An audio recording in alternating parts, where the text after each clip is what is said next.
नमस्कार, आप देख रहे हैं मनी नाइन और मनी नाइन में ट्रेंडिंग स्टॉक्स में एक बार फिर से आपका स्वागत है। आज हम बात करने वाले हैं RIL के बारे में। कल रिलायंस इंडस्ट्रीज़ लिमिटेड की AGM की मीटिंग हुई थी और उसके बाद हम देख रहे हैं शेयर में थोड़ी सी आज मुनाफा वसूली है। तो आपको बताते हैं कि शेयर में मूवमेंट कैसा है, पूरी AGM में क्या क्या बातें निकल के आई हैं रिलायंस के लिए, और उसके बाद बताएंगे कि आपको शेयर में क्या करना चाहिए। तो सबसे पहले नज़र डालते हैं कि शेयर की परफॉर्मेंस कैसे रही है। अगर आज शेयर के मूवमेंट पर नज़र डालें तो हम देख सकते हैं कि हमें थोड़ी सी गिरावट देखने को मिली है। कल AGM हुई थी और आज अगला दिन है, तो उसके बाद शेयर 0.5% की गिरावट के साथ कारोबार करता हुआ नजर आ रहा है। लेकिन अगर हम पिछले 6 महीने पर नज़र डालें तो शेयर में 3.5% की तेज़ी देखने को मिली है। ब्लू चिप शेयर है, इसलिए धीरे धीरे मोमेंटम उसमें नज़र आ रहा है। लेकिन अगर एक साल की बात करें तो रिलायंस ने 25% से ज़्यादा का रिटर्न दिया है। और एक और बात, रिलायंस इंडिया के मार्केट कैप के हिसाब से सबसे बड़ी कंपनी है जिसका 20 लाख करोड़ का मार्केट कैप है। अब हम बात करते हैं एक और चीज़ के बारे में जिसके रिलायंस की AGM में अनाउंसमेंट हुई थी, वो है बोनस शेयर्स को लेकर। कल रिलायंस ने हमने बताया है कि वो बोनस शेयर इशू करेंगे और उसका फैसला होगा 5 सितंबर को बोर्ड मीटिंग में फैसला किया जाएगा कि बोनस शेयर पर क्या होगा। लेकिन ऐसा अनाउंस किया था कि 1:1 के बोनस देने पर विचार हो रहा है, जिसका सिंपल सा मतलब ये है कि अगर किसी के पास रिलायंस का एक शेयर है तो उसे एक और शेयर मिल जाएगा। अगर आपके पास रिलायंस के 2 शेयर है तो आपको बदले में 2 और नए शेयर मिल जाएंगे अगर आप एग्जिस्टिंग शेयर होल्डर हैं, यानी ऑलरेडी आप रिलायंस के शेयर धारक हैं।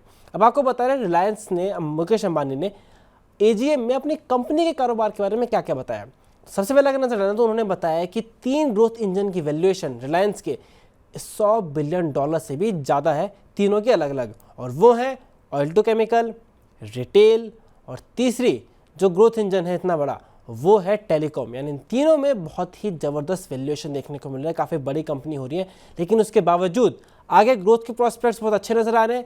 इसलिए मुकेश अंबानी का मानना है कि जियो और रिटेल दोनों में ही जो एबिडा है, यानी और कामकाजी मुनाफा जिसे बोलते हैं, वो अगले 3-4 साल में 2 गुना हो सकता है, यानी बिल्कुल डबल होता हुआ नज़र आ सकता है अभी के लेवल से।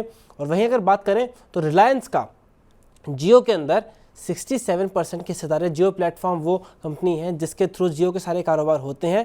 और उसके साथ साथ एक और चीज़, जियो और रिटेल दोनों के IPO कब आने वाले हैं इस पर कुछ ऐलान की उम्मीद थी, एक्सपेक्टेशंस लगाई जा रही थी, लेकिन उसके ऊपर कुछ भी अनाउंसमेंट निकल के नहीं आया है, क्योंकि 2019 में कहा था कि अगले 5 साल बाद इसको पब्लिक किया जाएगा। लेकिन 5 साल हो गए, तो उम्मीद थी कि शायद IPO को लेकर जियो के रिटेल में कुछ बताया जाएगा, लेकिन उसको नहीं बताया गया। लेकिन जिस बारे में बात हुई थी वो है डीप टेक। रिलायंस अब धीरे धीरे एक डीप टेक कंपनी बनती जा रही है और उसके बारे में मुकेश अंबानी ने कई बातें बताई हैं।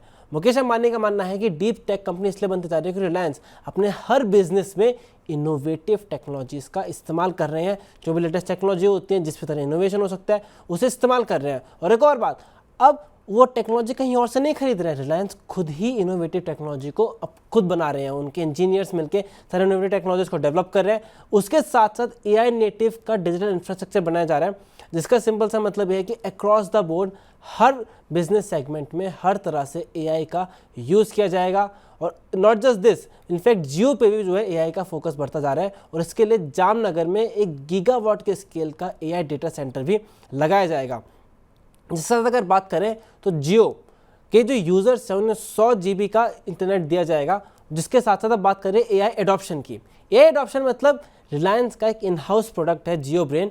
जियो ब्रेन के थ्रू रिलायंस क्या करेगा, अपने सारे बिजनेसेस में AI का यूज़ करेगा, जिससे अच्छे प्रोटेक्शन कर सकते हैं, जिससे समझ सकते हैं कि बिजनेस को कैसे ज़्यादा कॉस्ट कम करनी है, कंज्यूमर की क्या प्रेफरेंसेस हैं, कैसे डेटा को आपस में शेयर किया जा सकता है।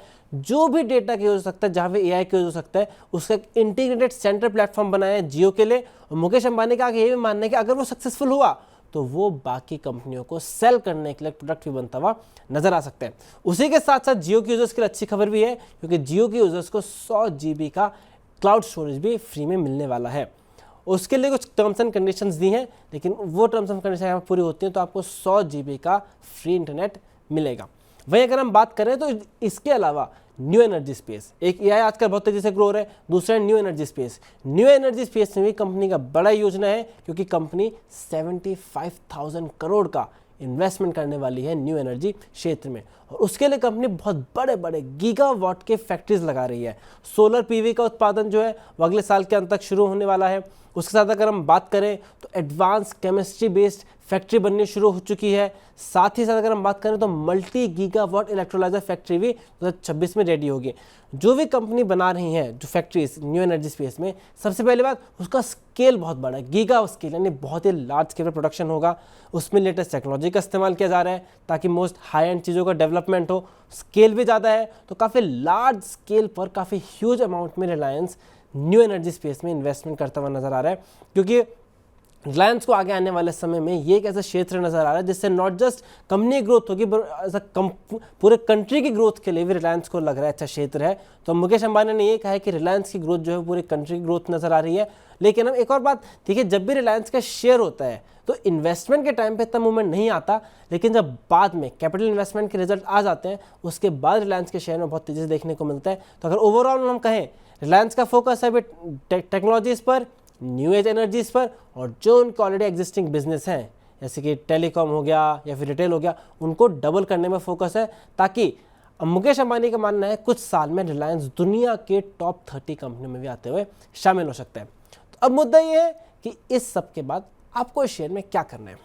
तो अगर हम अभी टारगेट की बात करें तो डॉक्टर रवि सिंह का मानना है कि छोटी अवधि में 3,150 के टारगेट देखने को मिल सकते हैं, लेकिन अगर हम थोड़ी लंबी अवधि का टारगेट लें तो 3,300 के टारगेट भी मिल सकते हैं।